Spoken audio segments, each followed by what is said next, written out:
नमस्कार साथियों, आप देख रहे हैं YouTube channel education portal Krishna. आज हम लोग इस वीडियो के माध्यम से बिहार जातीय आधारित गणना 2022 से रिलेटेड प्रगणक और पर्यवेक्षक के प्रशिक्षण के दौरान मास्टर ट्रेनर के द्वारा किन किन बिंदुओं पे प्रशिक्षित किया जाएगा, किन किन विषयों पे प्रशिक्षण दिया जाएगा, उसकी जानकारी प्राप्त करने वाले हैं। हम लोग इस बात से भली भांति अवगत हैं कि बिहार में जातीय आधारित गणना 2022 जिसे दो भागों में विभक्त किया गया। पहले भाग में मकान सूची विवरणी का कार्य था, जो भली भांति संपादित भी हो चुका है। दूसरे भाग में वास्तविक गणना का कार्य होना है और यह गणना का कार्य प्रपत्र, मोबाइल ऐप और पोर्टल की सहायता से किया जाएगा। तो यहाँ पे प्रपत्र, मोबाइल ऐप प्रगणक और पर्यवेक्षक के लिए ज़रूरी है और इसको किस प्रकार से यूज़ करेंगे, किस प्रकार से मोबाइल ऐप में उन सारे डाटा का एंट्री करेंगे, तो इसकी ट्रेनिंग उसे भली भांति होनी ज़रूरी है। इसमें इस कार्य में प्रगणक और पर्यवेक्षक की भूमिका अहम मानी जाती है। तो प्रशिक्षण के दौरान चाहे वह पर्यवेक्षक हो या प्रगणक हो, कुछ बिंदुओं पे उसे ट्रेंड किया जाएगा, जिसकी चर्चा हम लोग आगे आकर के बोर्ड पर करेंगे। लेकिन उसके पहले हम लोग समझ लेते हैं इस बात को कि उन प्रगणक और उन पर्यवेक्षक को व्यक्तियों से व्यवहार कुशल होना चाहिए। मकान के जो मालिक हैं उनसे बातचीत करने में वह कुशलतापूर्वक उससे बातचीत करेंगे एक सभ्यता के साथ, तो उन्हें जिन प्रश्नों का जवाब ढूंढना है उसे आसानी से उन मालिक से प्राप्त हो जाएगा। तो व्यक्तियों से व्यवहार कुशल होना होगा उन प्रगणक और पर्यवेक्षक को। इसके साथ प्रश्न की पूर्ण जानकारी उन्हें होनी चाहिए। 17 प्रकार के प्रश्न पूछे जाएंगे वास्तविक गणना कार्य में, तो उनकी जानकारी होनी चाहिए। उसके बाद प्रश्न पूछने का क्या तरीका है, उसकी भी जानकारी होनी चाहिए। प्रपत्र को भरने की विधि, प्रपत्र भरने हेतु विकल्प कोड का चुनाव किस प्रकार से करेंगे, उसकी जानकारी होनी चाहिए। प्रपत्र को सुरक्षित रखने की विधि, इसके बाद मोबाइल ऐप का उपयोग करने की विधि इत्यादि के लिए प्रभावी प्रशिक्षण नितांत जरूरी हो जाता है। हम लोग इस बात से भली भांति अवगत हो चुके हैं कि यह जो वास्तविक गणना का कार्य होगा 15 अप्रैल से प्रारंभ होकर के 15 मई तक चलेगा, यानी कि 1 महीने का समय दिया गया है इस कार्य को संपादित करने के लिए। तो इसके बाद और क्या विशेष जानकारी है उसको हम लोग बोर्ड पर आकर प्राप्त करते हैं। तो इसमें प्रगणक और पर्यवेक्षक के लिए 1 दिवसीय प्रशिक्षण दिया जाएगा और इन बिंदुओं पे, यानी कि लगभग 8 बिंदु हैं, इस पे वहाँ पे प्रशिक्षण मिलेगा और सही रूप से, सटीक रूप से जानकारी प्राप्त करेंगे तो वह कार्य को सही से संपादित कर सकते हैं। तो पहला है कि निबंधन एवं परिचय सत्र चलेगा। निबंधन कहने का अर्थ हो गया कि उन प्रगणक और पर्यवेक्षक का रजिस्ट्रेशन होगा, उसके बाद परिचय सत्र होगा।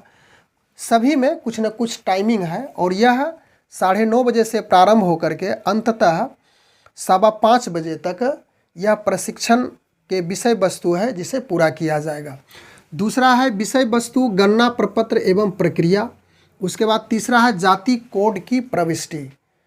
जितनी भी जाति कोड है उसके लिए किस कोड का इस्तेमाल करेंगे, किस प्रकार से कौन से जाति के लिए कोड होगा, इसकी भी जानकारी वहाँ दी जाएगी और जातियों की जो लिस्ट है उसके लिए क्या कोड है वह भी अवेलेबल होगा। फिर दोहरी प्रविष्टि पर रोक। दोहरी प्रविष्टि कहने का अर्थ हो गया कि वैसे व्यक्ति कहीं पहली बार एंट्री करवा चुके हैं अपने सारे डिटेल और दूसरे जगह पुनः वह करवाना चाहते हो, तो वैसी स्थिति में दूसरी बार जो एंट्री करवाएंगे वह स्वतः रद्द हो जाएगा, पहला ही उसका मान्य होगा। उसके बाद 5वां है प्रगणक पर्यवेक्षक का प्रशिक्षण। टाइमिंग सभी में है 30 मिनट 40 मिनट होकर के अंततः 5:15 बजे तक प्रशिक्षण समाप्त होगा। 1 दिवसीय प्रशिक्षण है। तो प्रगणक पर्यवेक्षक का प्रशिक्षण, फिर यहाँ पे कुछ महत्वपूर्ण बातें बताई जाएगी। उसके बाद 6ठा है कि गणना ऐप एवं पोर्टल का परिचय, उपयोग और ऐप डाउनलोड करने की विधि, यानी कि जो एंड्रॉयड मोबाइल आपके पास अवेलेबल है उसमें गूगल प्ले स्टोर की सहायता से एक ऐप डाउनलोड करना है। कि वहाँ पे प्रशिक्षण के दौरान आपको बताया जाएगा कि कौन सा ऐप अपलोड करना है। तो ऐप अपलोड करने के बाद उसके बाद आपका जो यूज़र आईडी है और पासवर्ड की सहायता से जब लॉगिन करेंगे तो सारी प्रविष्टियां आपको इकट्ठी होगी। जहां पे पिछले बार मकान सूचीकरण विवरणी में आप कार्य किए थे वो सारी प्रविष्टियां आपको अवेलेबल हो जाएगी। तो गणना ऐप यानी कि मोबाइल ऐप और पोर्टल का परिचय भी आपको करवाया जाएगा और उसके उपयोग के बारे में, और फिर ऐप को भी डाउनलोड करवाया जाएगा।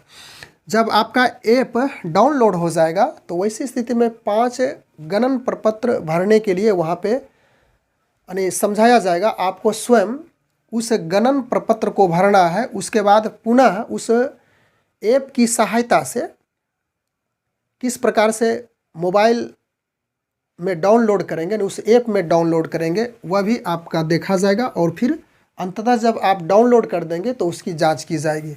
उसके बाद यह एक रिहर्सल के तौर पे मैंने अभ्यास के तौर पे कह सकते हैं कि 5 गणन प्रपत्र को भरना है प्रत्येक प्रगणक और पर्यवेक्षक को। उसके बाद अंततः 8वां नंबर है 5:15 बजे यह समाप्त हो जाएगा कि प्रशिक्षण की समाप्ति के बाद प्रशिक्षण का फीडबैक लिया जाएगा।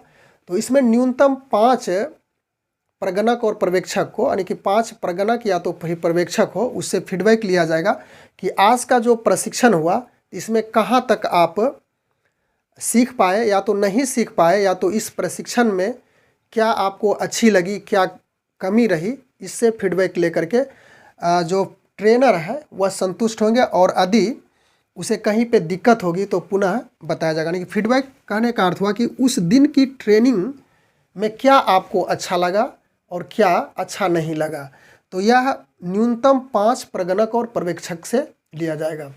तो इस प्रकार से हम लोग इस वीडियो के माध्यम से जानने का प्रयास किए कि वास्तविक गणना के कार्य के क्रम में प्रगणक और पर्यवेक्षक का जो 1 दिवसीय प्रशिक्षण चलेगा तो उसमें उस प्रशिक्षण में किन किन विषयों पे चर्चा की जाएगी ट्रेनर के द्वारा।